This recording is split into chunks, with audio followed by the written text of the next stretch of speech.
a very interesting panel today, and we're going to have a very interesting discussion discussing the images of the future development of the economy, global context, and Russia.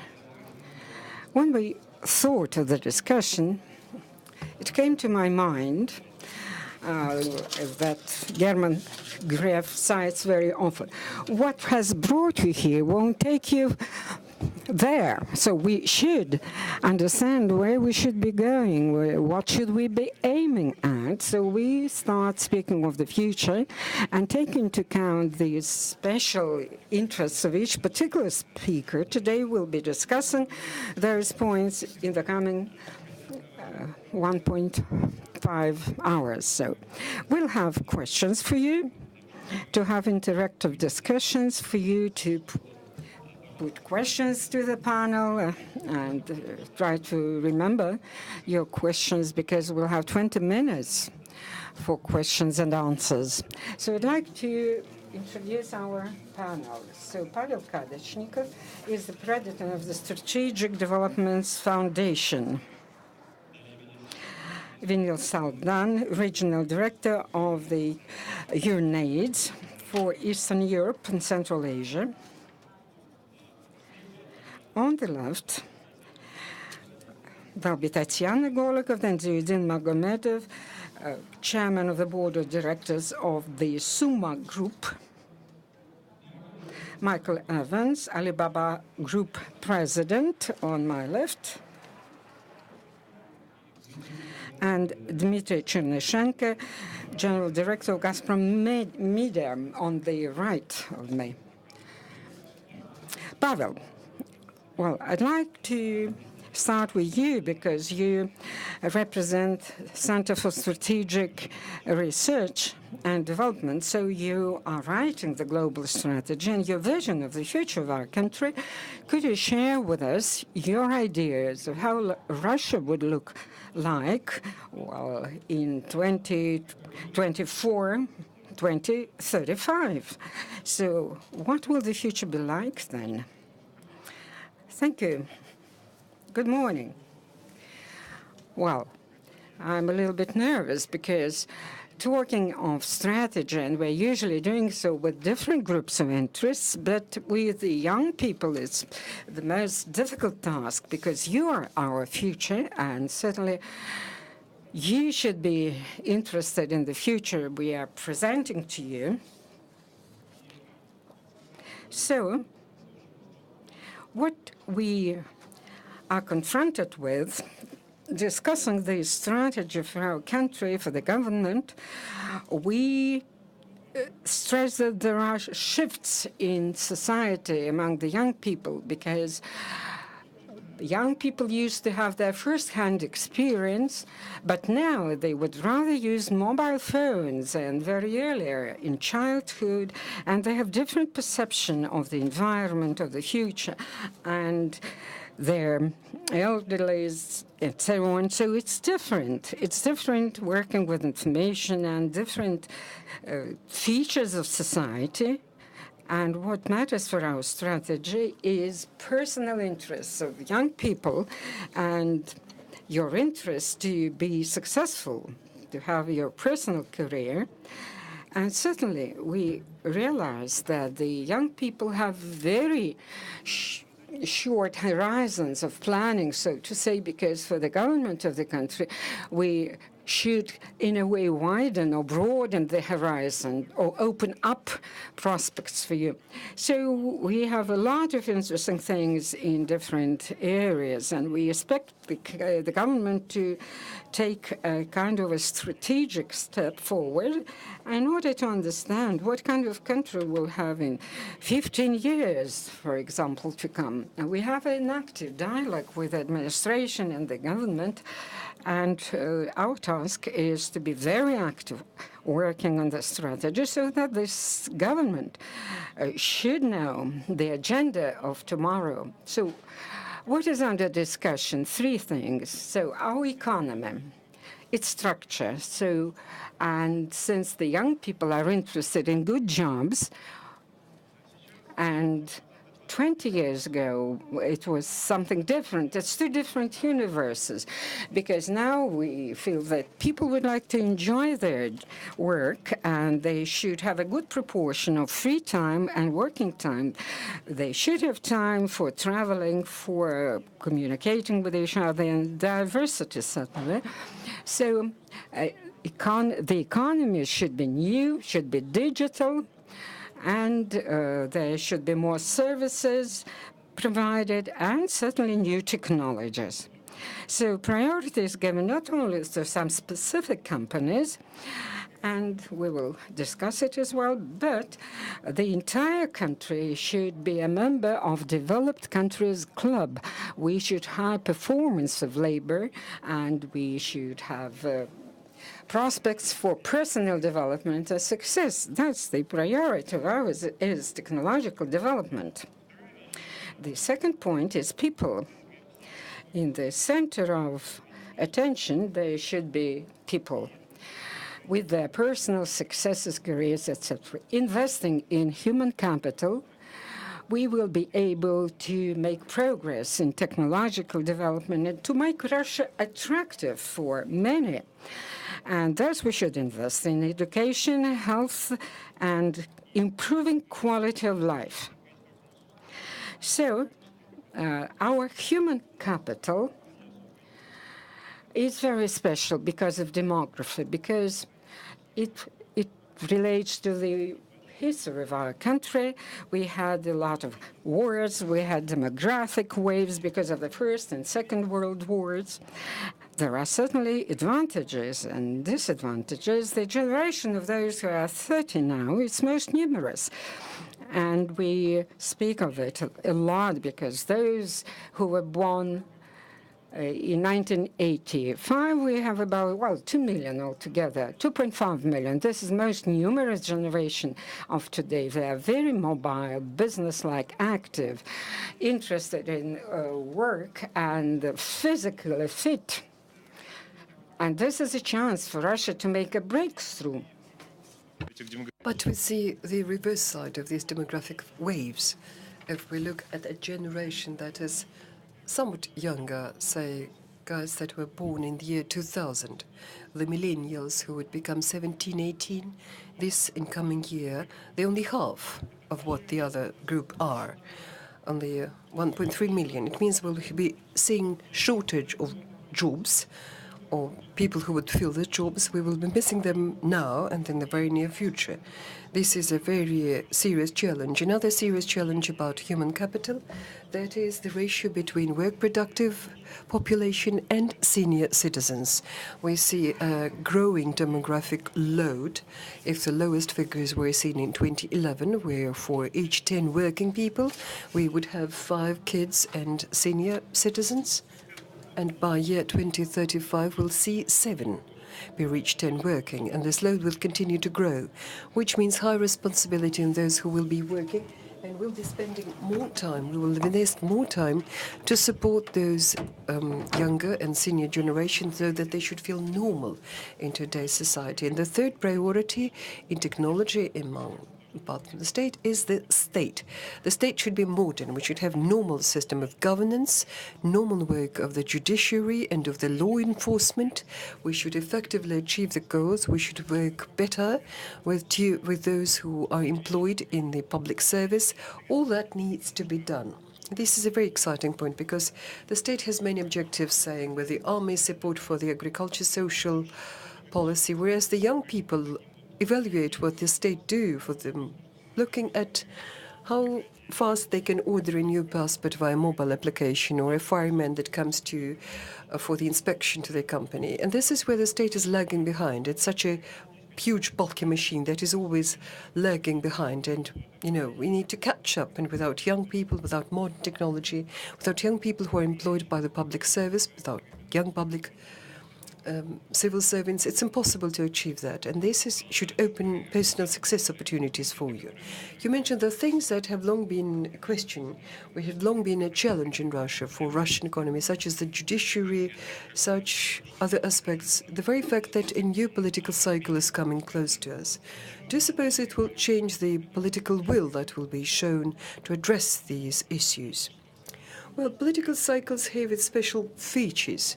One of these features is that at a time when we see changing cycles, you must take a step forward to meet your voters halfway in any political system. This political will is there, and there is movement forward. Economic growth is what Russia is interested from whatever perspective you might take. Its ability to defend itself from social policy, work with the young people, education, whatever. Thank you very much. We will certainly get back to this. Dear colleagues, those present here, may we have an express survey before we turn to the next speaker? Please, we don't have special equipment. Please, by the show of hands, please raise hands, those of you who are keen. Thank you, Tatiana Alexander. We'll welcome you now. Tatiana Golivna, chairperson of the Auditing Chamber of Russia. So this sort of express survey, please, by the show of hands, all of you who have or think of going into business, opening your own business in Russia, become an entrepreneur, self-employed, please raise your hands by show of hands. That's a good result. That's a good. Why am I? Yes, now it's our turn to give you a round of applause. Why? Because as we were preparing for the session, we studied many materials that have to do with entrepreneurship. Tatiana Alexander, may I give the floor to Ziyavidin Agadzhevich, since this is the logic of our discussion. The question is, as I studied these materials, very often we see positive feedback from young people. They like the idea of being self-employed, opening one's own business, but very low percentage of those would answer positively to the question, are you prepared? Are you going within a year or two to open your own business? Only 2-3% say yes to that. Imagil Gadjevich, a person who's doing business as a very successful entrepreneur, why do you think, given this positive attitude towards entrepreneurship in Russia, in point of fact, we have pretty few entrepreneurs? What do we do to encourage young people to go into business and open their own business? What would be the role of SME in the future? Thank you, and how to promote its development. Thank you. I don't suppose this is some kind of long-term paradigm, even the statistic findings like that. Maybe to a certain degree they are reflecting the modern trend, but from the perspective of this titanic shift in the long paradigm, I believe we live in an epoch in the economy of joint use, and more young people will be going into business. Actually, it's very funny. I suppose we must shift places. We, like digital immigrants, we need to be moved back into the audience. And the young people who are aborigines in the digital world, they should be moved here, like indigenous population. But in point of fact, a lot of fundamental changes are coming upon us in terms of consumer attitude from the young people.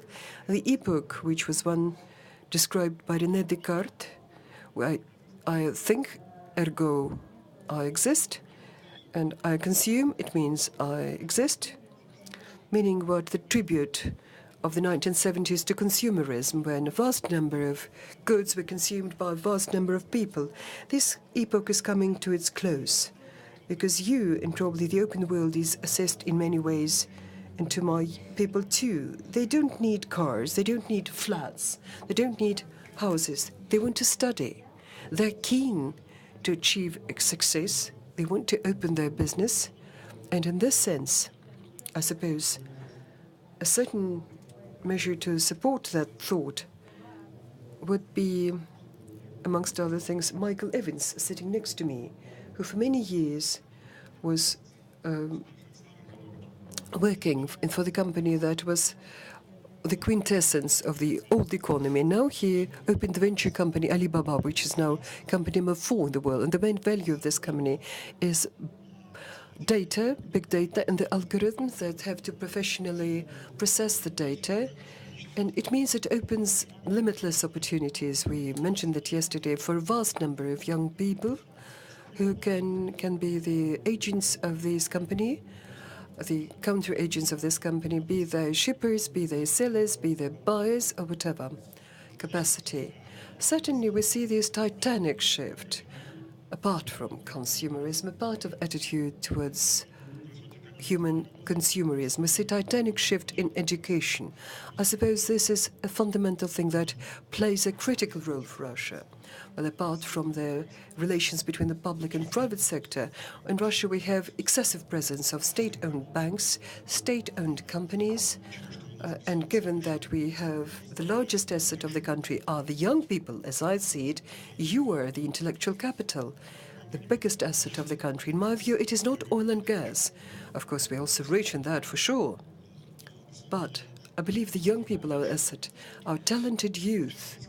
That beginning with the Soviet times, I was born in a different country. I remember in those years, our guys would be ranking number 1 or 2 at physics, at mathematics. And I suppose, and I'm proud of that, now you are the main capital and the main value of this country. This is the competitive advantage of this country. So the main problem that this country faces is demographic. I suppose this territory should be inhabited not by 146 million, but by at least 500 million people. From my perspective on education, I think education is undergoing fundamental change too. Although again, it takes you 4 to 5 years to go to university, but I will tell you something that will probably resonate with the understanding of classical education that is based in this country on Humboldt's theory, Wilhelm Humboldt, dating back to 1830, if I'm not mistaken. Since then, nothing much has changed there, but nevertheless, as you realize, we are living in a fundamentally different world. In an epoch, it's known as 4.0, where we are seeing a combination of AI or IA, intelligence amplification, artificial intelligence, where we see whatever has to do with machine training, a huge shortage of specialists who are good in these professions, and this is where the future lies. And I believe that the number of entrepreneurs in the future will certainly be rising, but for sure, problems that come to the fore have to do with a sort of reincarnation of the Buddhist topic, when a huge number of people may find themselves without a job, without education. The key to address these problems, I suppose, lies with education. Some people at a session 2 days ago at Skolkovo, I suppose somebody that we're moving towards an epoch of sort of perfect capitalism, or complete capitalism. Are we moving towards perfect socialism, when on the one hand we should have giant corporations such as Alibaba and Amazon and Apple, who will have huge bulk of data, big data, who would have fantastic liquidity. On the other hand, will be a state that will try to enforce these companies so that they should, in some way, share the profit they make. Of course, people will enjoy a much better quality of life. They will spend more time on content, and I suppose our legal and the right hemisphere of our brain that is responsible for creative thinking will be probably in a higher demand, because all streamliners like now are running after contact. Facebook, Alibaba, and Amazon are all consumers of this content and compete with traditional companies that broadcast. Well, in terms of education, I believe I can see several trends here. Firstly, acceleration. I'll say something that, given today's lock-like education, Udacity and Coursera and edX projects, the need to study 3 to 4 years to get an undergraduate degree is now highly questioned. I suppose you, from a very young age, are perceiving this information. Maybe what is more adequate or relevant for you is to study for 2 or 3 years. My colleagues who have been doing in-depth working on this, and they resonate with the Silicon Valley. We spoke with Peter Teller, with the highest, Ken Robertson, one of global visionaries in terms of education. They all think that the young people, the youth, surely doesn't sort of want to say no to traditional training at universities, but whatever university can teach them will be done now in a matter of year and a half. Secondly, education probably will be personalized. We now see projects such as School for One in New York City, which, apart from traditional disciplines that it teaches, such as mathematics, science, you name it, amongst other things, is looking at a psychological pattern or type of the young man. If he's good, say, at dancing or at music, well, in terms of trend and in terms of that would be the right model to employ to use the best that the person has. So in answering this, I'm trying to wrap up my answer to the question. I suppose in long-term paradigm, as Thomas Kuhn, he coined this word paradigm, from long-term paradigm, and the voting in this voting in this room actually showed it, that education is the future. Thank you very much. Tatiana Alexeyevna, may I ask you now? The first question is more general. You are one of the top specialists in the country in finance and economy. Please, would you like to describe what is the future for Russia from this perspective? And I would rather look at it from a different perspective, rather. You started your career, allow me please to read it out, because I can't even remember the name, Junior Research Fellow in Salary and Wages of the Scientific Research Institute for Studies of Labor and Salaries under the USSR State Committee for Labor. Well, I can't even read out the name, and I'm sure everybody knows that you're a role model as the chairperson of the Auditing Chamber of Russia, and you used to work as the healthcare minister of Russia. But knowing how the evolution works and how the society is undergoing change at a fast pace, I would like to hear what's your take on this. Nikolai? Thank you, Nikolai.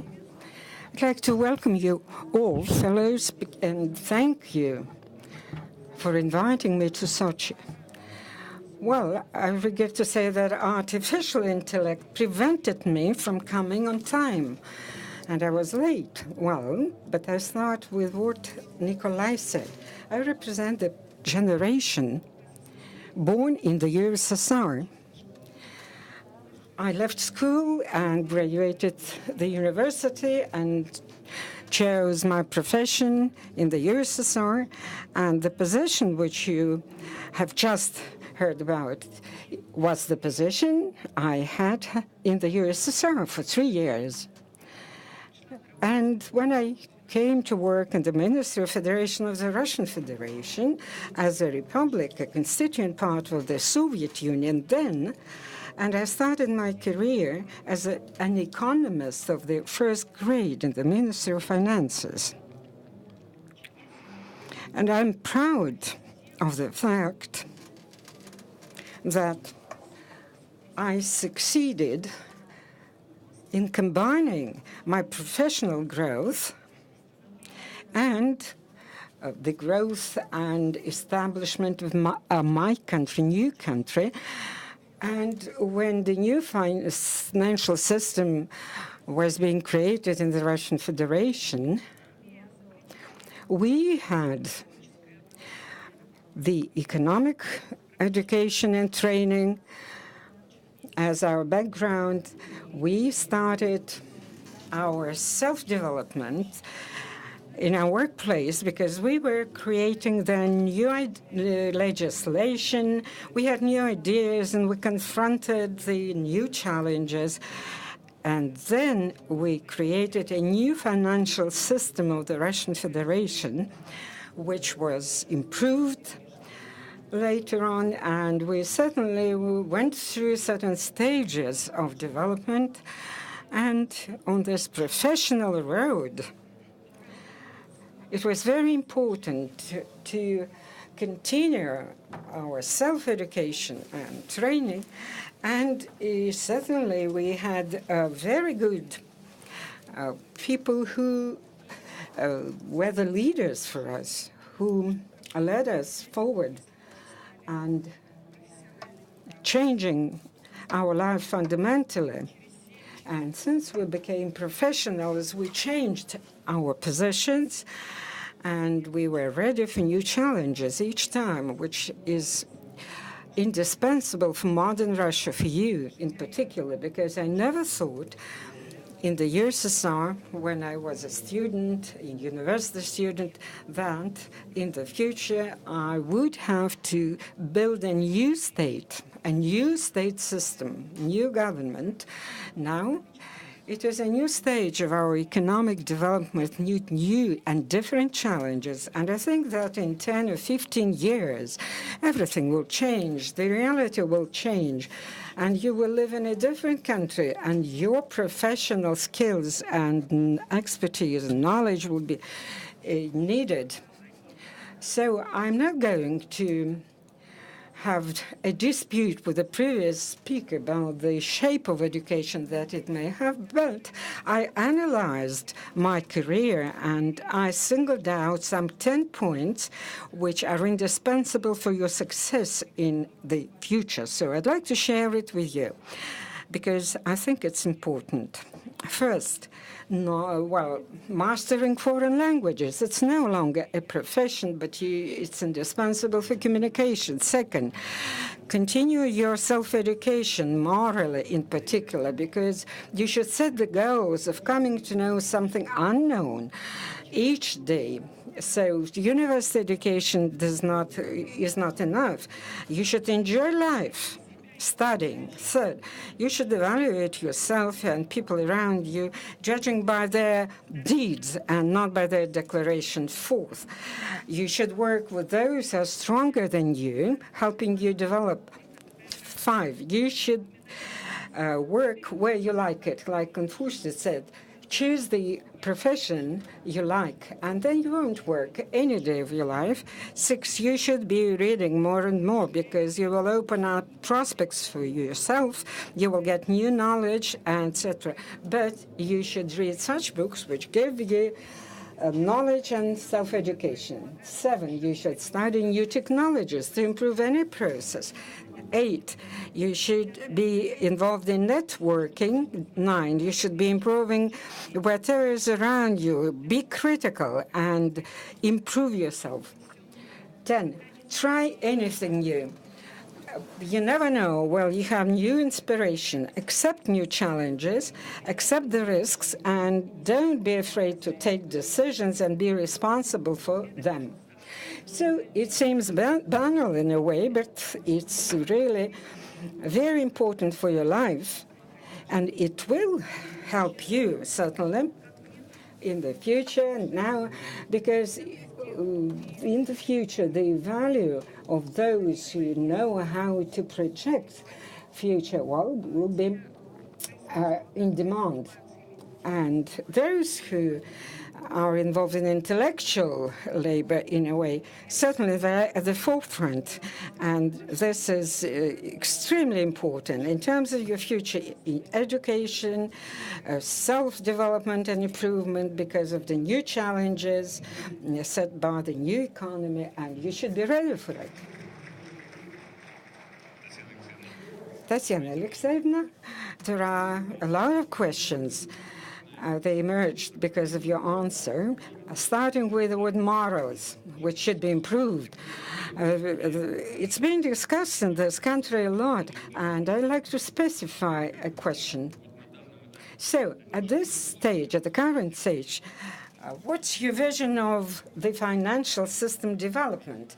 Because the previous speaker said that we need more resources for our economic system, and they should be channeled to education, etc. So at the federal level, at least. So do you think it will happen within 6 or 8 years? Well, I did not hear what the previous speaker said, but, well, I can imagine it. But I'm not going to speak of the federal budget only, because now those priority areas like education and health, it is not the responsibility of the federal government, but of the regional governments. And there are financial resources concentrated at the regional level, though they lack finances, certainly, and the task to provide for the flow of financial resources in favor of education and health, an indispensable condition is the development of the economy at large, strange as it may seem, to get new financial resources. Second is improvement of balanced development of regional budgets, because currently the burden on the regional budgets is very, very high, and they cannot fund all the responsibilities and functions that they have. The system, the health care system in the Russian Federation is the system of health insurance, which is actually the provision of money thanks to the remuneration funds and salaries funds, etc. And before discussing the shift of money in favor of education and health, we should reconsider the system of social insurance. And this is a great challenge, because the system of social insurance, in terms of using the remuneration fund, this is part of a larger taxation system, and we should take very serious decisions as far as taxes are concerned, including taxes on business. We should approach it very carefully and specifically in order to provide adequate resources for the health system. But I think that we should be looking for insurance resources. We should have direct investment from the budget, because there's a demographic challenge in front of us. It was mentioned here. Well, I regret to say that in Russia, like in other countries, the population is aging. And so far, we have had rather high indices of the loss of the population, able-bodied population, which requires a lot of investment and measures to improve population health.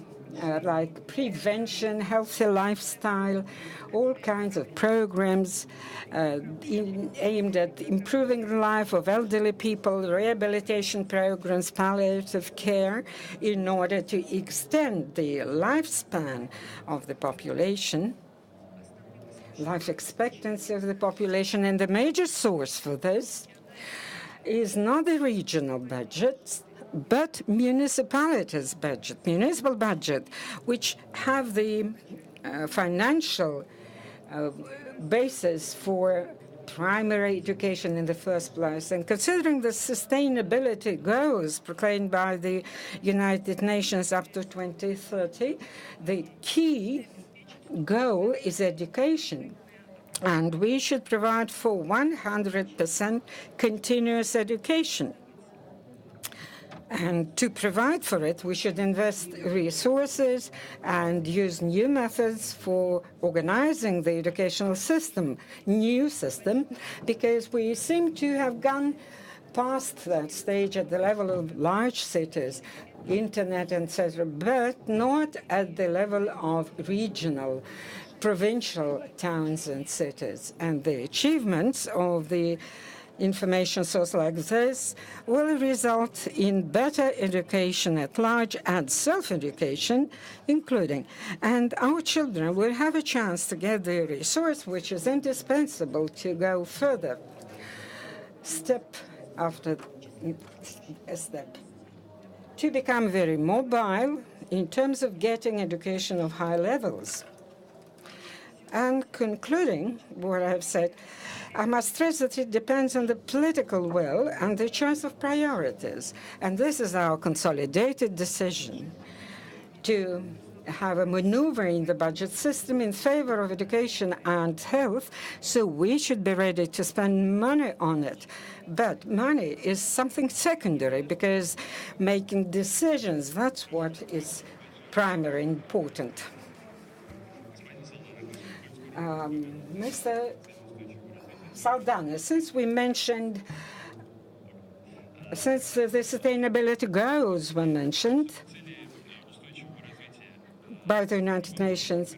So they have been set 17 goals, and mankind works on achieving them. So if we have a hypothetical scenario that we have achieved all the goals by 2030, so what will the world look like then? Thank you, Nikolai, for your question.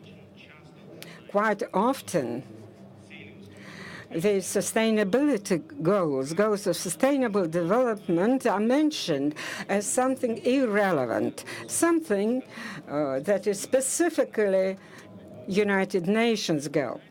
But thank you, Tatiana Alexeyevna, that you mentioned the goals. But this is our common asset, because all the countries who participated in negotiations, who adopted the goals, they're not abstract. We have 15 more years to come to achieve them before 2030 or by 2030. I'm not going to enumerate all 17, but goal number 5.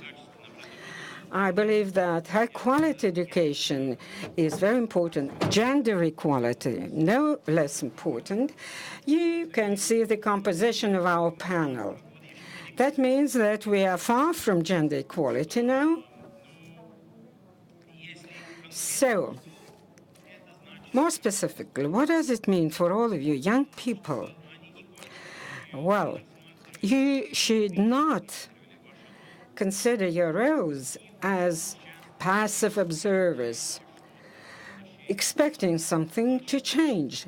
Our image of the future would be better because there'll be gender equality, quality education, quality health care, etc. And all those present here won't be younger. They will be grown-up adults, and they will be certainly the major part of working people in all countries. So achieving the goals of sustainable development do not depend on the leaders of the countries who a year and a half adopted the goals in the United Nations Assembly. It will depend on what responsibility each of you will assume in order to achieve the goals. So I can give you specific examples from my life. I started working on HIV in 1993 in St. Petersburg.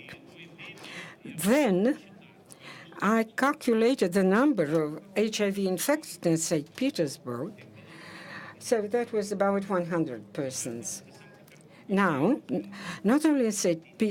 Petersburg, where there are more than 50,000 HIV patients in mid-2017. Russia ranks third as far as the number of HIV cases are concerned. So this is something alarming. And my question to all of you is, so you have come to Sochi, and who has a smartphone with you? Almost everybody. Well, at least 70 to 80% of all those present. So certainly you can get information from internet, from social networks, etc. We are well prepared for future economy. But as far as prevention, HIV prevention is concerned, who of you has condoms? 1, 2, 3. Well, that is an evidence of very bad preparation for achieving the sustainability goals. Well, we did not include condoms in the mandatory set of things that every participant should have. Well, you know, certainly this is one of the conditions of participating in UNAIDS. Well, free condoms. That's what we promised. So if you don't have them with you here, I think you have used them for their, well, adequate purpose. As to the investment in the future, well, a bottle of beer will be cheaper than a set of condones, not only in Russia, but in many countries of the world. And this is our goal by 2030, to cope with HIV, TB, to combat them, gender inequality. Well, we should win. And there will be some more goals to reach.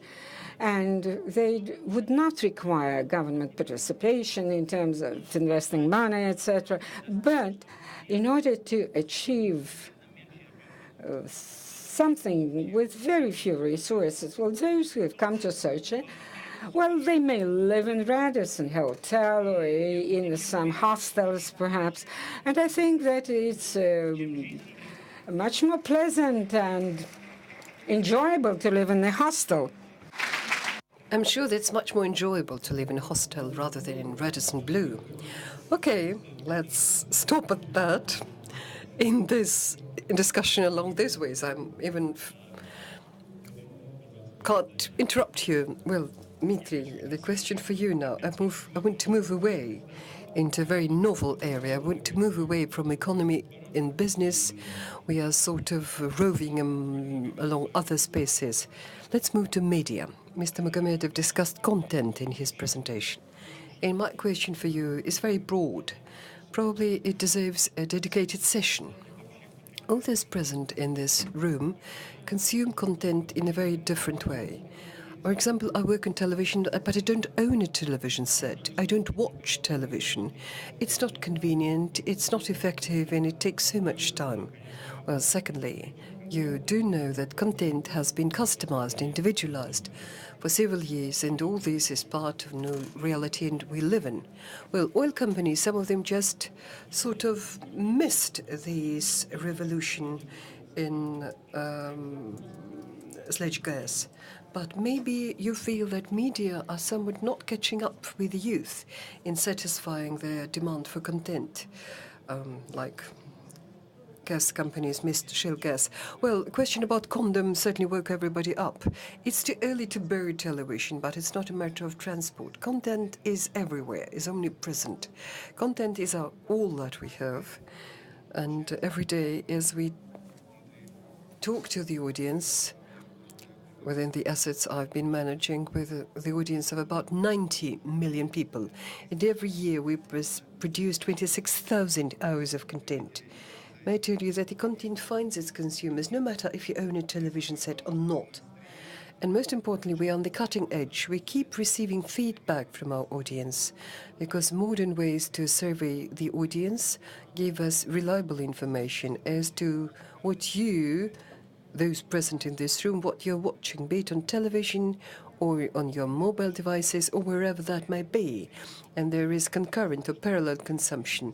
And what is most exciting that you're also creating content, because the tradition is just to run service in this audience. Hence my question to you. Clearly everybody owns a smartphone.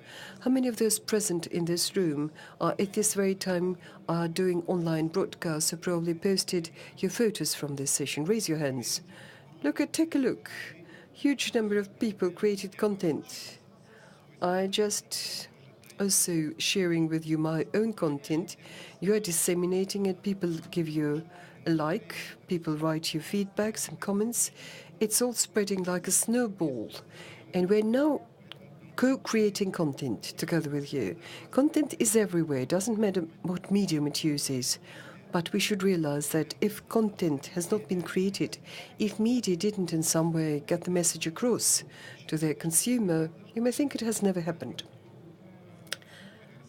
If nobody had ever discussed festival, it means that people think it was non-existent. If our panel was not broadcast on social media, nobody would have known about it. Nobody would have known what Tatyana Alexeyeva, what were the first steps in her career, and how remarkable was her role model, and what are the objectives that the country faces. You created this content. Exciting example, on the dawn of mass media, this term is now dying, mass media, because there is no such thing as non-mass media. Well, Telegram creates piece of news, not necessarily always truthful, then it gets sort of replicated by big media and is disseminated, and millions know about that. The same thing is done by you right now. So back in 1938, they had the remarkable case that came like an example when all London was in panic. Michael must know about this. Maybe he was born by that time. Because everybody thought that we were attacked by aliens. And that was just a radio broadcast by Herbert Wells, War of the Worlds. And that was the first example that content can really influence mass conscience. And you should be responsible here, show responsibility. Don't distort the information. Of course you can give comments, give your evaluation, but please show responsibility and don't be biased. Well, a good example is that Media in Point of Fact seems to be predicting the content that would be used in the media, which is shaping the film that was on at a time when Tatiana Alexeyevna and I we're finishing our school. It was known as Back to the Future. That movie, we're showing you some from that film. That movie used some fantastic, as we thought at that time, that seemed absolutely outlandish, those smartwatch, this magic, they had speaking objects, and you could get access through your fingerprint. Objects communicated between one another. Whatever I'm telling you right now, there's a wonderful joke about Stalin. Look it up online, like Stalin said, I want to have an icon on my desk despite the Soviet power. This has happened, it happened. Now you're making use of this gadget and you think it's quite okay because you are now digital natives. You are a very fundamentally different generation. You're facing these huge challenges and it is not for us to tackle them. You will have to tackle these challenges. And the devices and gadgets are now interconnected, and as forecasts say, by the year 2020, 50 billion devices will be communicating between one another. Well, or some people say Intel think 200 billion. Probably they also take into consideration what is used by the big industry too. 50 billion when your microwave device or your fridge is in communication with an electronic shop, Alibaba.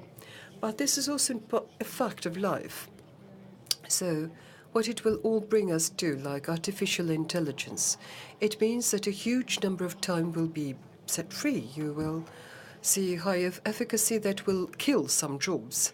Yes, you will be responsible for a greater number of people who are depend upon you, but it's absolutely certain that you will enjoy more free time. What will you do about it? Again, wonderful piece of advice was given, but at the same time, you know that media and content will reach you everywhere, even in the loo. This is quite a popular place to consume media content. But even when you back in a hostel, you are making love. Still, you are sort of like background consumption of content. Even though you're watching a soap opera, you're looking on the second screens and other information, maybe a sports game broadcast, and also communicating with your friends. You are doing what we know parallel or concurrent consumption of content. It becomes seamless. And if you go away next room or anywhere else, you continue to watch content and resume watching it exactly from the place and time where you left it. So we now, media industry, we compete for your time when you sleep, because the remaining space is already all taken by content. It's not that you put on the television. No, you are consuming it at all times.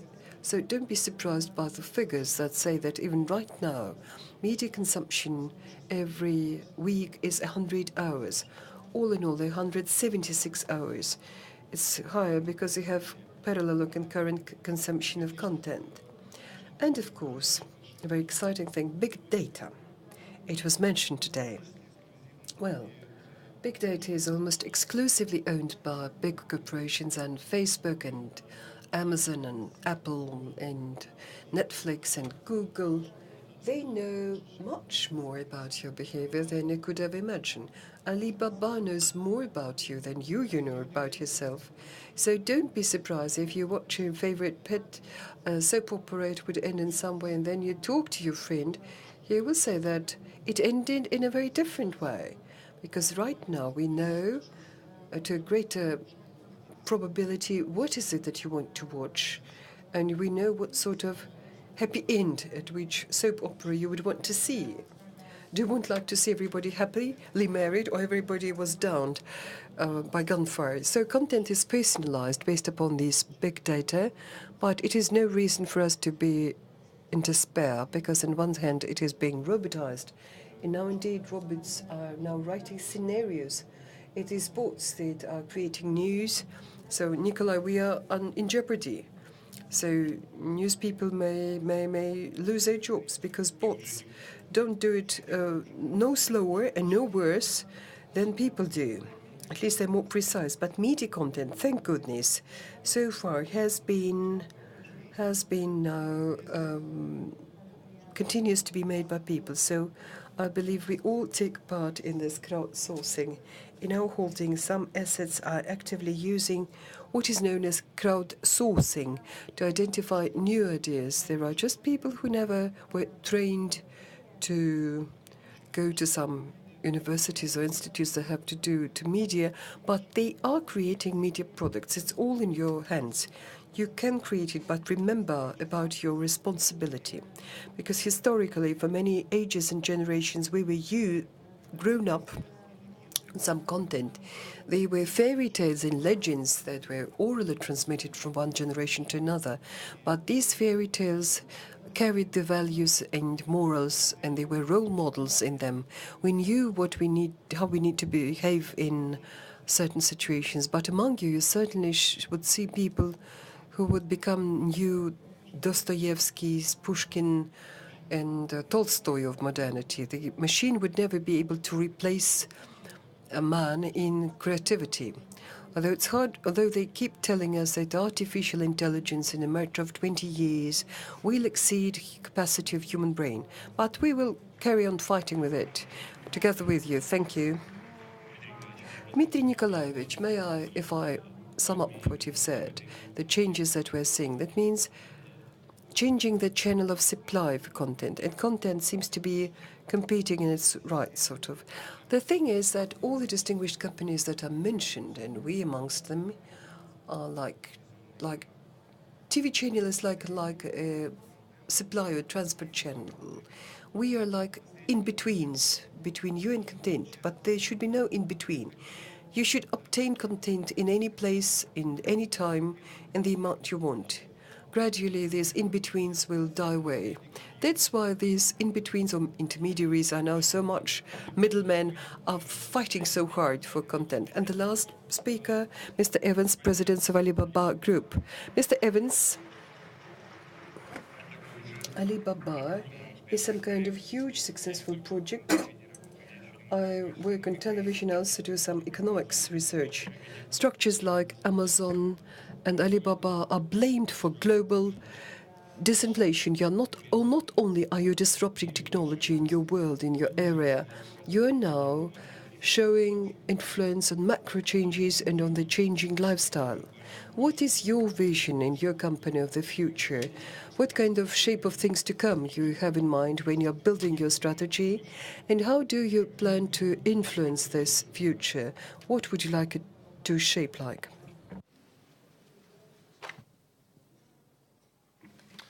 Thank you for the question, and good morning, everybody. It's a great pleasure to be here.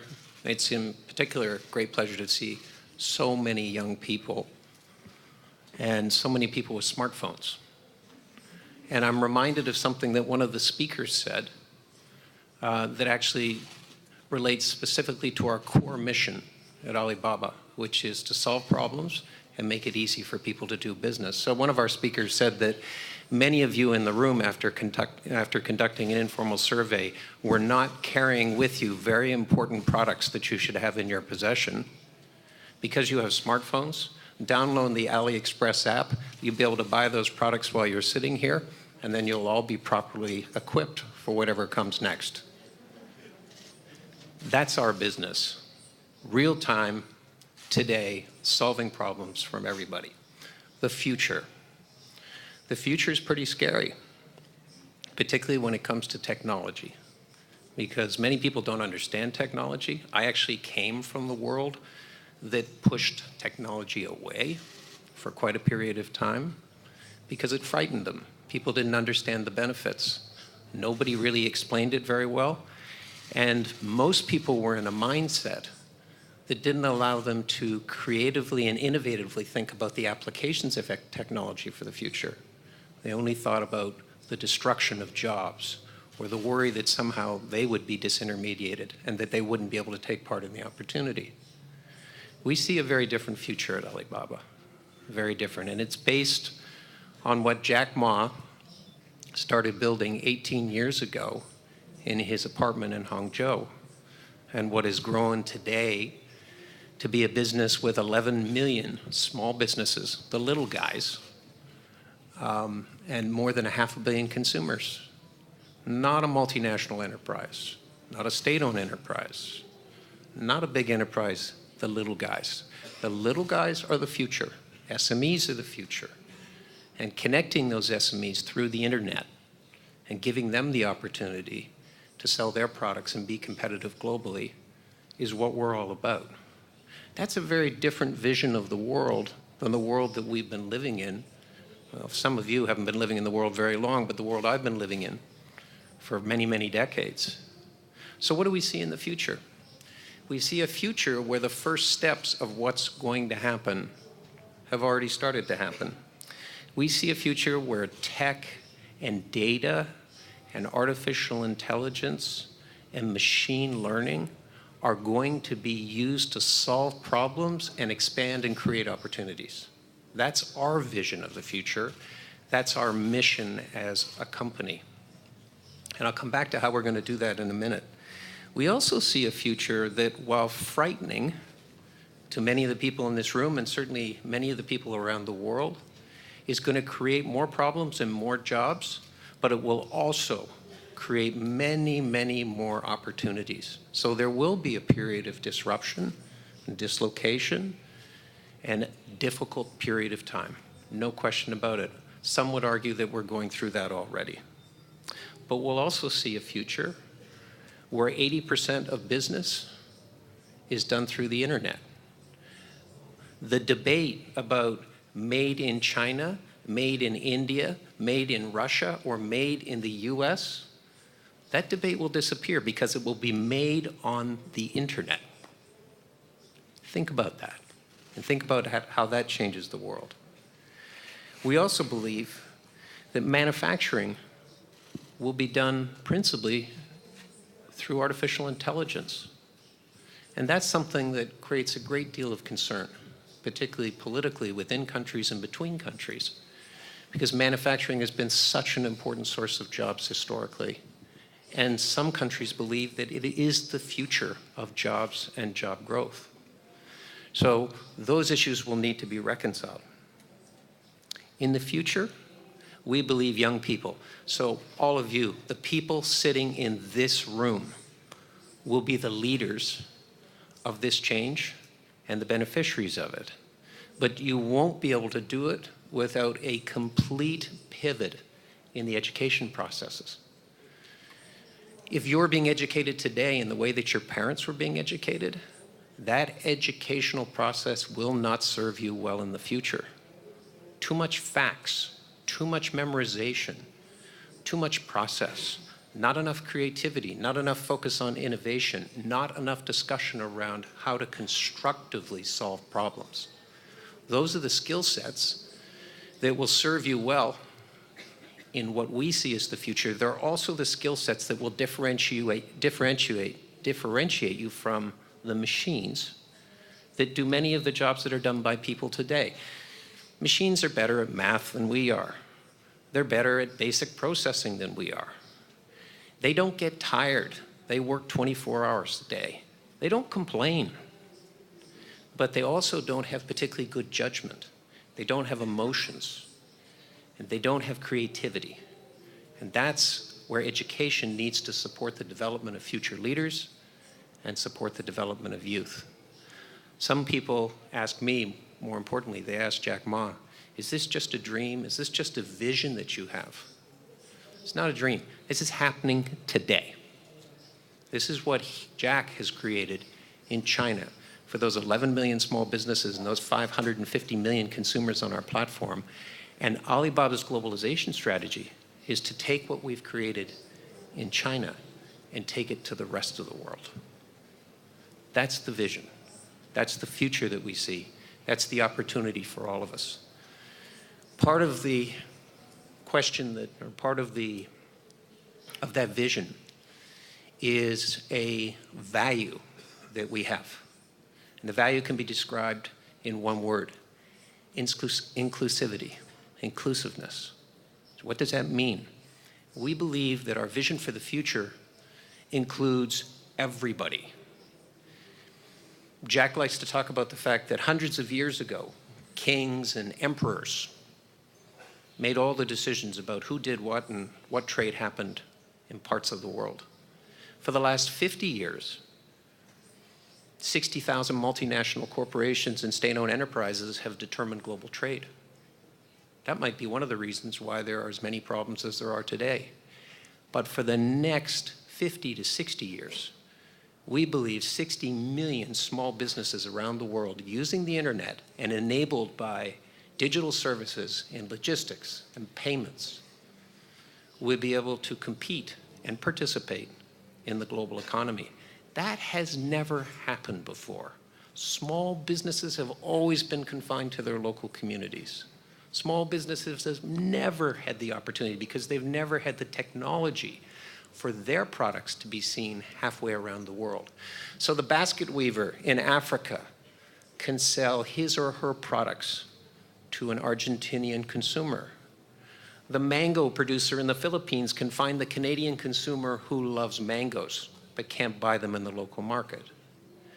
And the toy manufacturer or the fashion and apparel specialist in Russia can sell his or her products anywhere in the world. It is not a dream. It is happening today. We are connecting small businesses through the internet and enabling services around the world to each other and to consumers. That's our view of the future, so that every small business can participate in global trade, and everybody with a mobile phone and a great idea can become a small business. That's what we see. That's what we're working towards. The value of inclusiveness is what underlies everything we do. It is embedded in the infrastructure of our platform and in the minds and the hearts of every employee. So stay tuned. We have spent the last 3 days in Russia, in Moscow, meeting with lots of government officials, with businesses. We have a big business here today. Most of you would think that AliExpress was actually Alibaba. It's not. But we have tens of millions of consumers in this market on our platform. This is the future in this country and all over the world. Thank you. Господин Evans, маленький... Sure. Well, just a very short question, or rather specifying question. I have come here from another conference held in a small Russian town of Novokuznetsk. And here and there, and whenever I have been of late, there have been a lot of questions about the technologies to be used in the future, like blockchain, various types of derivatives, derivative instruments. So these technologies and traditional supply of information, transactions, internet, so will it be in a way affecting the structural interaction?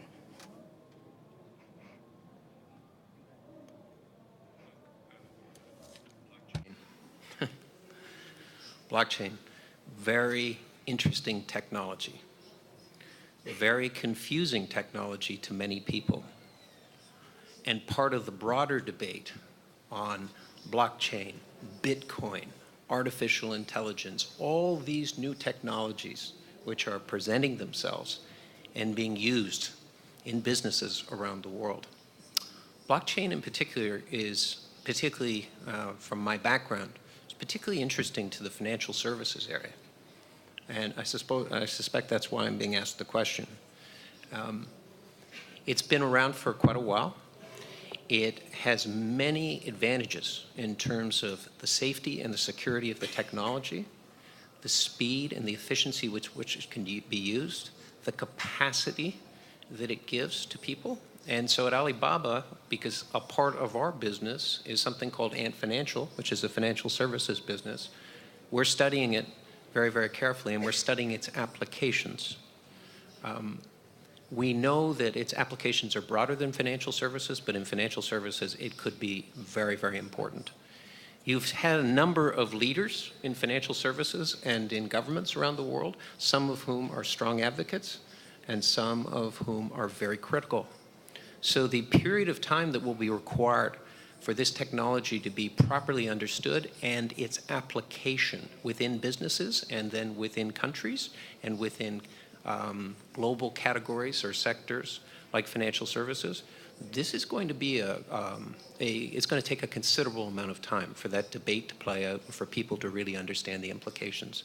But I have no doubt that blockchain will be a very important technology amongst many other technologies that are being employed in the future, both in financial services and otherwise. Знаете, у меня очень много еще вопросов к нашим спикерам, но я предлагаю... I've got so many questions for our speakers. The time is 12:10, 12:30. Our audience is so active. The young man, please, we have Q&A. Сможем. Пожалуйста, представляйте себе вопрос. Добрый день. Работает, да? Добрый день, меня зовут Вадим, Центр управления наличными. I'm Chernyshev Vadim. I am in charge of the Directorate for the Cash Flow in Sberbank. My question is for Michael Evans. Michael, you're CEO of one of the largest companies in the world. You answered part of my questions that I wanted to ask about blockchain. My question for you is, do you plan in the very near future, sometime later, does your company plan to switch to settlements in... Thank you. Settlements in cryptocurrencies will be a function of two very important things. Remember that you obviously understand a little bit more about our financial services business at Alibaba than perhaps many of the other people in the room. But the most important determinant of how we will settle, whether it's cryptocurrencies or in other methods, will be what the consumers and merchants that are on our platform are prepared to either adopt or what they want. So that decision is not so much an Alibaba decision as it is a customer decision, because we're a marketplace, and the marketplace is supported by payments and other financial services. And so where we go with our technology, our priorities are safety, control, security of data, security of payments. Cryptocurrencies versus others will be a function of how the market develops, because we're in the market. We're not determining the market. Давайте вот молодой человек. Okay, young man who was very actively keen to ask a question. Could we have a roving mic there? And then... Uzbekistan, I'm doing an MBA in South Korea. My question is to Mr. Michael Evans. Sorry. That's all right. So you said that we cannot imagine our future without technology. I have been thinking about it for a long time, that as the technology is changing the human resources, as we know, because many enterprises are switching to use technological innovations while producing, while manufacturing, or while providing service. So I'm worried about the labor in the future. I mean, unemployment, huge amount of unemployment. So how do you think the companies, specifically Alibaba, is going to contribute to this problem? If there is such a problem, because I believe so. Well, let me give you two answers to that. The short answer is that we believe that, yes, many jobs in manufacturing will probably be lost, because a lot of manufacturing will be done by artificial intelligence. But it's not just the manufacturing sector that will lose jobs. Other sectors will lose them as well. That's the first point. But what we believe, as the second point, is that the services industry will expand substantially, because the efficiency with which AI will bring to the manufacturing process will create many, many other jobs that over time will replace. There's one fan, okay? But go back to what I described as our vision for our company over the next 30 years. We want to empower and enable small businesses to sell their products everywhere. What does that mean? It means that a small business today that has 5 employees, that all of a sudden is connected through the internet to multiple markets around the world and has new sources of consumer demand, will actually have to manufacture more product, which means they'll probably have to hire more people. So our focus on small businesses, because we believe they will be huge employers in the future. And many of you in this room who are entrepreneurs, who want to become entrepreneurs, will start small businesses. The first thing you'll realize is that capital will be available to you through the internet and very efficient systems, and that you will need to hire more people in order to do what you want to do. So this is a problem that will, yes, exist in the short term, but will be more than satisfied and solved in the longer term. Давайте восстанавливать гендерное равенство. Вот я предлагаю. Establish gender equality. I suggest that the lady sitting at the edge, please give, the floor is yours. Please remember to give your name. And I'm from Denmark. My question again is to Michael Evans. And the question is, like you just said, that because there will be huge amount of production, but again, in the service sector, we will be needing more people. But the thing is, like, for example, if we will be using robots to create huge amount of, products, but then we will have driverless cars, and, we are talking about connected cities, like, drones, for example, for the delivery of those products. So how can you see that the jobs will increase? Well, 2 things. The first is, remember what I just said about small businesses, and I won't repeat it because of the interest of time. But the internet connecting small businesses will create millions and tens of millions of jobs. So that's part of it.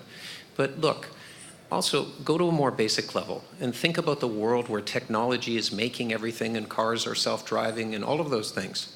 So who will actually provide all the other services? Who's going to bring, for example, packages to you directly as opposed to making sure they get to a destination or a pickup point? The humans don't get eliminated in the service business, because at the end of the day, the quality of the user experience is going to continue to be very important. So there are going to be lots and lots of jobs in the service sector. The question is, will the people be qualified and properly trained and prepared to do those jobs? And that's the biggest challenge. Давайте дадим передохнуть господину Эвансу. Есть ли вопрос? Are there any questions for other speakers? Well, please, and let's give the floor to the lady sitting, please. Please remember to give in your name. Thank you. I'm Maria Pechenska from Vologda.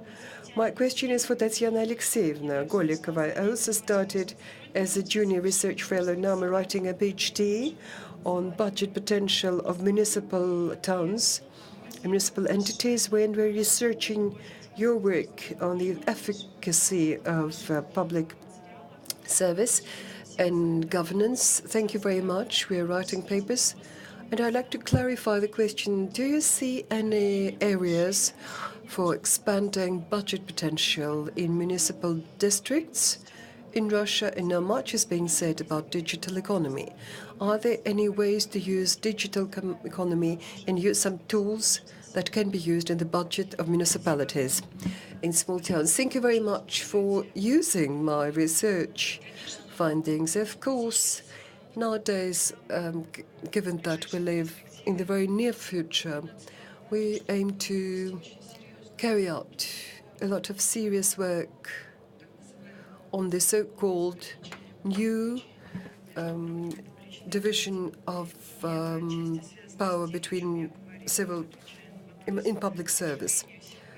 Regrettably, nowadays, sub-federal level is not balanced and is too much loans.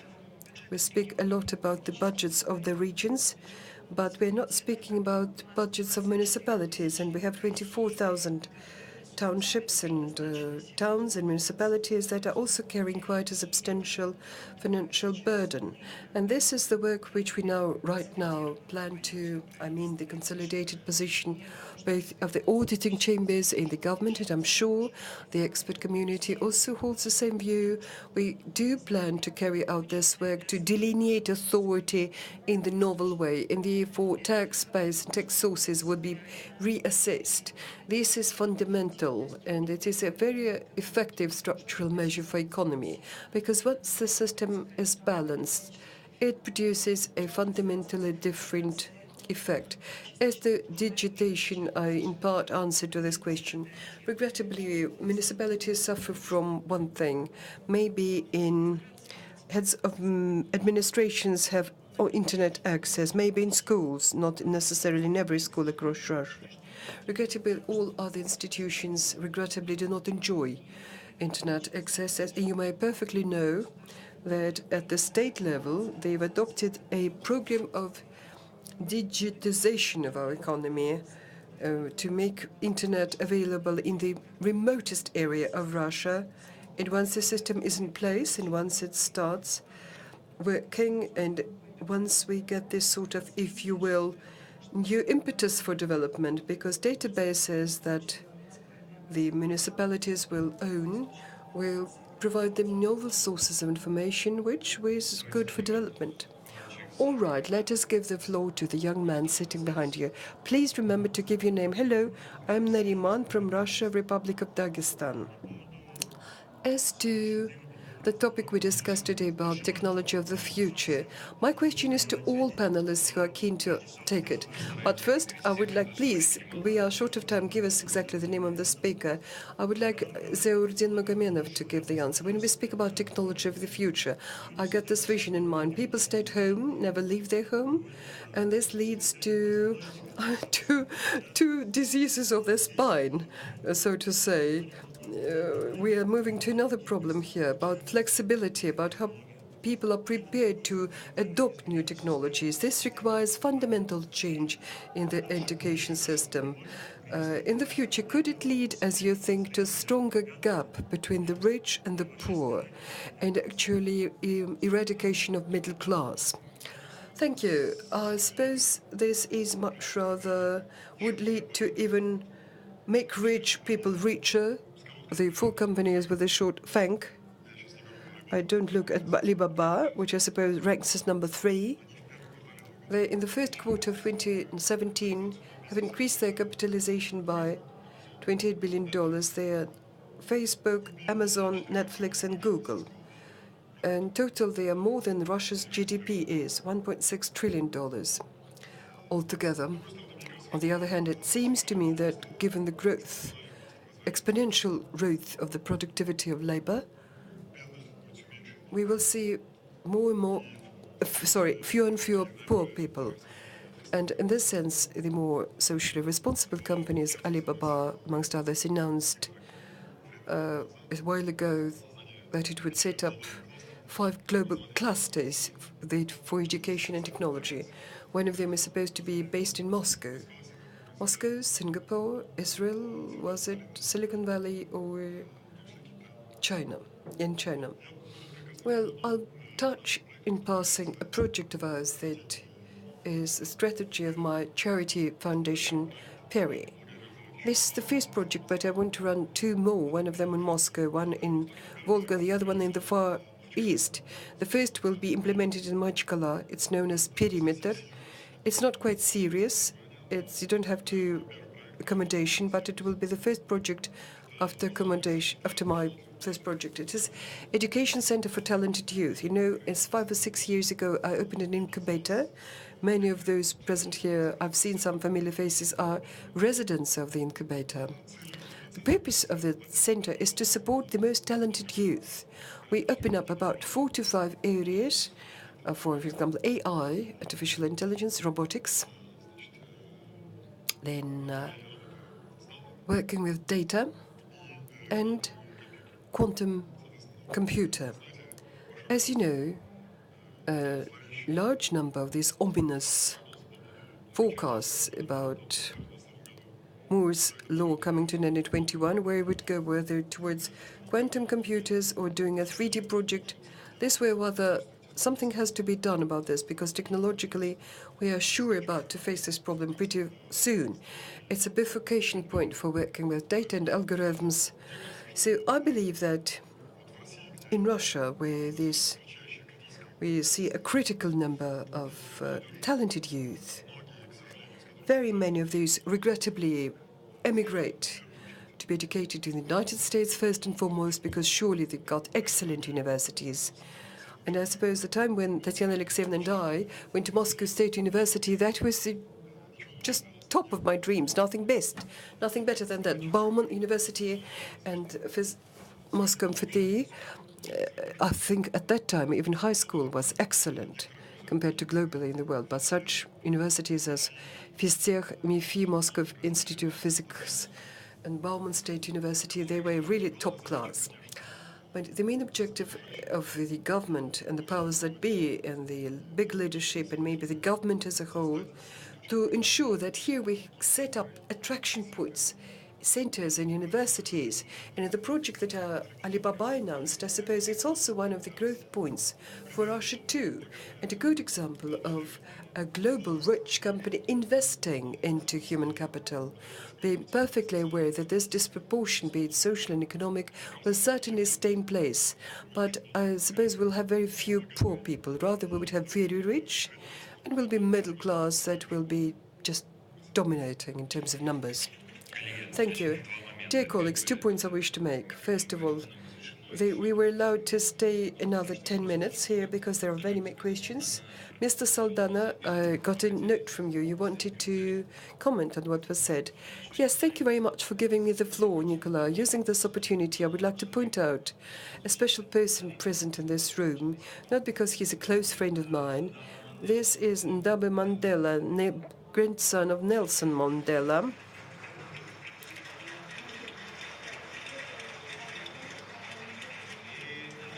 Ndaba flew in on purpose yesterday from South Africa to speak in Sochi. He spoke this morning, and he was raising a very specific question in the next room. The question is not how the world is changing, where in the very near future you will be living in. The question is, how will you change the world you want to make it the world you want to live in? And how will you change it for the better? This is, I think, is the right way to ask this question. Well, allow me please then to add, we have here Mauricio Sarre Nguyen, that is Ambassador of Mozambique to the Russian Federation, and Emmanuel Khan, Counselor of the Embassy of Mozambique to Russia. Well, do let us have another 10 questions. Just Q&A, very rapidly, please. Young man sitting in second row, please. You now have the floor, then, so that the roaring mic. The question to Tatiana Alexeyevna, thank you very much. You didn't explain, but as one philosopher says, it is our life that determines our consciousness and our minds. While in most people, they just think how to make both ends meet. They can't do their own business. When I was getting ready to your panel, I just saw this figure that in the first quarter of 2017, the number of people beyond the poverty line in Russia grew by 2 million. What are the dynamics today? What is done apart from generally adopted measures? What is being done to make this figure go down?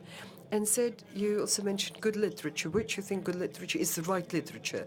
Is it specialist literature for us, for the young people, for would-be entrepreneurs? It's not advertising, because everybody says general words. Nobody says, give us a specific names of books we need to read to master the subject. Let me start with the end. When I was speaking about books, I didn't mean specialist literature. You may always say, if you, in your gadget, you can open up and look at the books that have to do with methodological thinking. In my view, this is fundamentally important. Which also you would choose, it's your decision. But these books seek to develop your intelligence in this way. But if you want to read classical books, they recommend you to read Dostoevsky and Saltykov-Shchedrin. It really set quite an impression. When you read Saltykov-Shchedrin, that is mid-19th century, it seems it's written about today or maybe tomorrow. Well, so much. Your question about increasing the number of citizens who, as the findings of the first quarter of 2017, are beyond the poverty line, below the poverty line. Statistics regrettably work in such a way that quarter one always shows the poorest figures, the highest figures of people who are below the poverty line. Why is that the case? Because first quarter, given what is special about January, the number of those who work in the economy is less than what we see in other quarters of the year. That's why it always gives a high increment. Nowadays, this trend is getting somewhat better. I'm not saying it is getting as much better as we would want it to, but it is quite commensurate to the success of the economic growth rate, which we are seeing right now and which we hope to move forward in the visible midterm prospect. What needs to be done? Tactical decisions are to, as you know, as of the 1st of January 2018, we need to implement what the President adopted in May 2012. They are decrees that have to do with the wages and salaries and achieving those levels that were set in those presidential decrees. They have to do both with people who are paid from the budget, such as education, healthcare, research, and culture. The budget has allocated the money for those purposes. As to the pensions, as of the 1st of January, we shall see indexation of the pensions by 3.7%. This is above the inflation rate that we see now in the Russian Federation economy.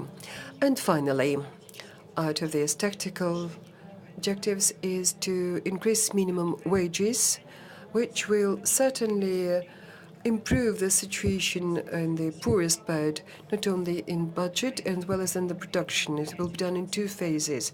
And by 1st of January 2019, as the bill now says, it may happen earlier, but the minimum wages will be equal to the subsistence level. Well, but they are in the strategy and reforming of the institutions that are dealing with this problem at this time. Hello, I am Angelina Bochkareva. My question is Tatiana Alexeyevna. We were speaking about the importance of education and self-education. In many regions of Russia, we see very strong universities. Global internet helps self-educate, watch lectures online, get online courses. But many young specialists and former students face a situation where they can't apply the knowledge and skills they've got in practice. In the region where they were born, you know, there is very strong internal migration within Russia. Many young specialists move to Moscow, St. Petersburg, and Krasnodar. In terms of managing human capital, it would be good for a young person with unique capacity and intellect to find fulfillment exactly in the place he was born, no matter where it is within the country. Where do you think the role of the state is to address the problem? That's a good question. Well, on the one hand, it seems simple, and on the other hand, it seems difficult. Of course, we always speak about mobility of labor resources. People may move, and regrettably, this trend is seen in Russia. But on the other hand, regrettably, the programs that seek to improve mobility of labor resources are not giving their return or effect. But the development of technologies which we discussed at this panel today, in principle, in the long run, makes it possible to erase the differences between the geographical regions.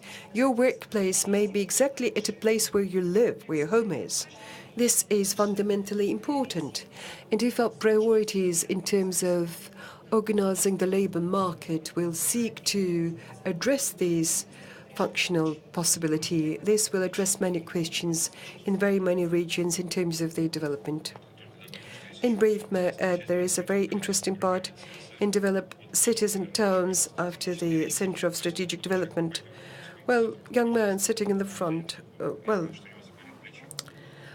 I'm afraid he's so keen he may have a shoulder pain. My question is for Dmitry Nikolaevich.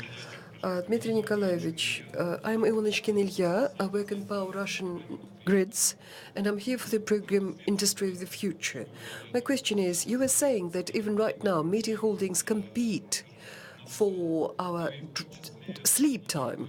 But it not only has to do with information and content that you provide as holding and other media holdings, but advertising that seems to be moving progress forward and which makes most of the earnings of these major media holdings.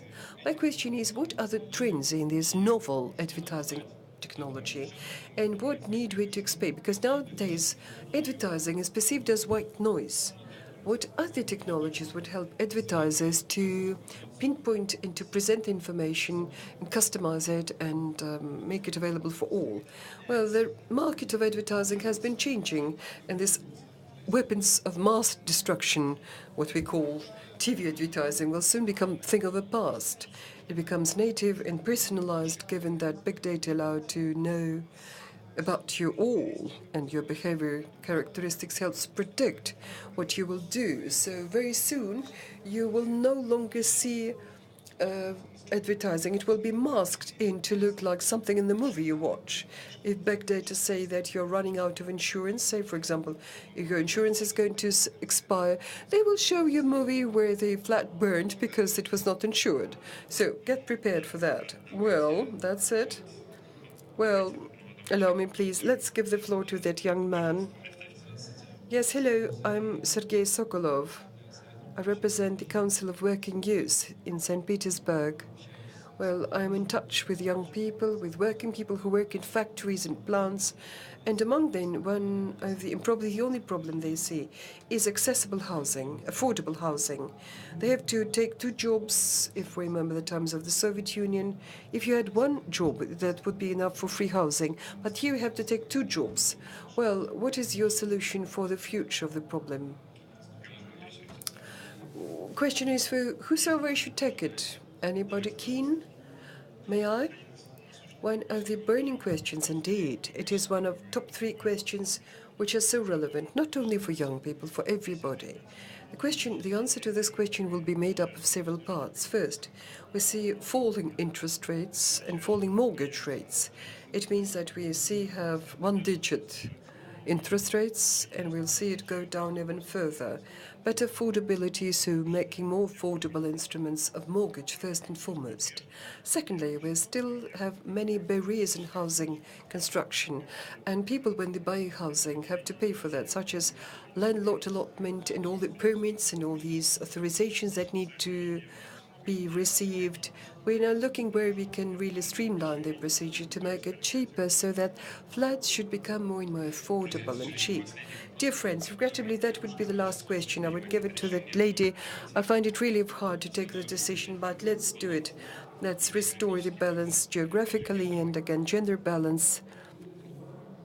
Please, you now have the floor. Thank you very much. My name is Sarey. I'm from Azerbaijan. I work on social entrepreneurship, and I think that social entrepreneurship is one of the best ways to ensure we reach these UN Sustainable Development Goals, which are the most priorities for social entrepreneurship in Russia. And have you got some accelerators or maybe educational programs for the youth to meet that and to develop and promote social entrepreneurship? The question to for whom? Mr. Magomedov. Mr. Saldan, I would ask you also to please comment on that. That's good, because he is, has more drive and he will sort of rock the audience, and I will join later. Okay. Well, just 2 brief comments from me. I named as just general, in total, 17 goals of sustainable development, but in point of fact, there's a main shortage about these goals, because there is no such thing as goal 18. Many attempts were made to reach agreement about goal 18, that is to improve the situation of the youth, the position of the youth. But that was exactly where countries could never reach agreement. And that certainly has great implications in terms of how much funding is allocated by countries to support, or rather help or incentivize youth movements, including, say, social entrepreneurship, which you named. I'm not an expert on this, on financing in Russia. In which way can youth movements, for example, for people to get to a festival in Sochi and for your everyday work, to implement your social projects, where can you get the money from? This is certainly a daunting task. Zivudin Gadevich would like to give the floor. Well, question about books. I remember Stefan Zweig's novel, Impatience of the Heart. where he writes a young dandy walking about the streets of London, and as he goes by some pauper, he throws arms just in a mechanical manner, and then he has sort of internal philosophical discourse inside his head, inside his mind. Why did he do that? What did he want to do? Did he want to pay his due in some go, disassociate himself mentally and socially from that person? I suppose when I chose a strategy for my foundation, and I thought what would be best to throw a coin in arms or move away, for a couple of years the foundation worked on that mainly. Or rather, take up this coin, keep it in your hand and invest it into some good business which will change the person's perspectives. Because this person is actively waiting for somebody to give him this coin in arms. I chose the second option. I suppose social entrepreneurship is the right thing, especially in a country where we have really a lot of talented young people. That is why I really invest into growth points. And for me, growth point is talented young people. I think it's more important to educate these young people, and as Archimedes put it, that would be your reference point, and of course that will be making a contribution into a global configuration, into this bearing point, because social entrepreneurship with focus on education, I think, is the right way to go. I want to wrap up. I realize that the time is long past. Thank you. That will be the end of my presentation. Thank you. That is really a good ending to philosophical sort of. I'm very sorry for those who could never ask the question. I hope in the next sessions you will have this opportunity. I wish to thank our speakers. Thank you. Meeting adjourns.